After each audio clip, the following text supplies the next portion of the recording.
नमस्कार दोस्तों, AD civil services classes में आप सबका स्वागत है। फ्रेंड्स, आज हम लोग बीपीएससी ऐसे का जो पेपर होता है उसमें एक लोकोक्ति से ऐसे पूछा जाता है, तो उसके बारे में डिस्कशन करेंगे।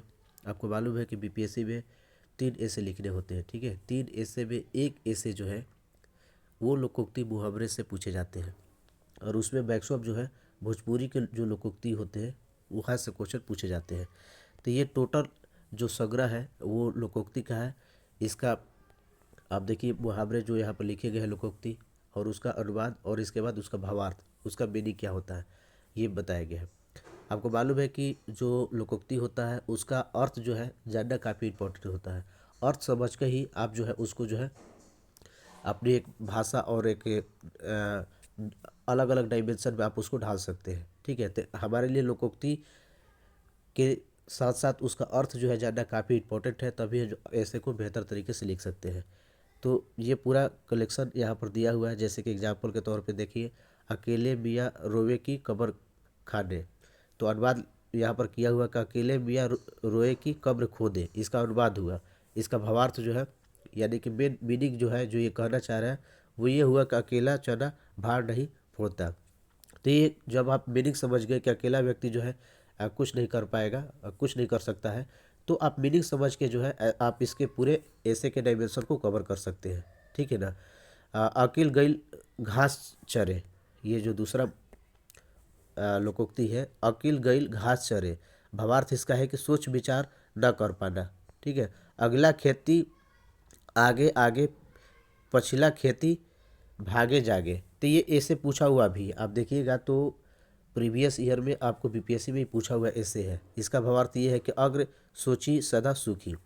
तो इस तरह से आप मीनिंग समझने के बाद में आपके लिए मुहावरे जो है काफ़ी आसान हो जाएंगे, उसको लिखना काफ़ी आपके लिए सहूलियत वाला काम हो जाएगा। तो इसलिए पूरा कलेक्शन मैंने यहाँ पर कर लिया है। अगर इसको आप पूरा कर लेते हैं, ठीक है नहीं, ये टोटल लगभग 200 प्लस है, उससे ज़्यादा ही होगा, कम नहीं होगा, ठीक है। तो ये टोटल पूरा है, एक बार एक नज़र आप देख लीजिए पूरा इसको। इसलिए ज़रूरी है क्योंकि अधिकांश जो स्टूडेंट हैं उनको जो मुहावरे लोकोक्ति वाला जो ऐसे पूछा जाता है उसमें दिक्कत होती है।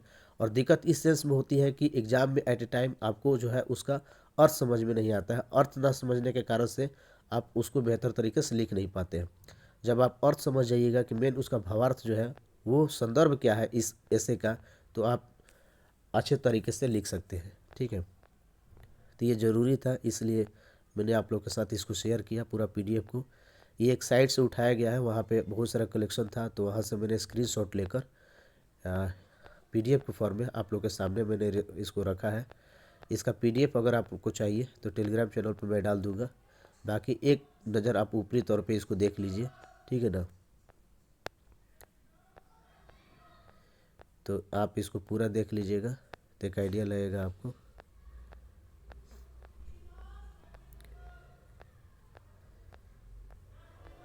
तो ये टोटल जो है फ्रेंड्स, आपको करना कुछ नहीं है, आपको एक बार जो है रीड करते रहना है।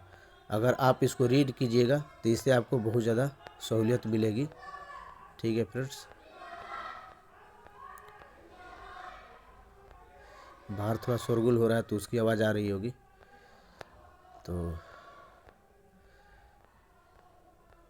ये पूरा जो है आपको क्यों रीड करना, आप रीड अगर कीजिएगा, बार बार इसको पढ़िएगा, तो आपको इसका जो है अर्थ समझ में आएगा। तो आपको जो है ज़्यादा आपको कुछ करने की ज़रूरत नहीं है, बस जो है हर दूसरे तीसरे दिन और फिर एक सप्ताह पे 10 दिन पर आप इसको देखते रहिएगा केवल, तो आपको जो है याद हो जाएगा इसका भावार्थ। और इसका फ्रेमिंग जो है ऑटोमेटिक आपके माइंड में होते रहेगा, फ्रेमिंग हो जाएगा। फिर आपको अगर यही ऐसे पूछा जाएगा एग्ज़ाम में तो आपको ज़्यादा दिक्कत नहीं होगी, ठीक है।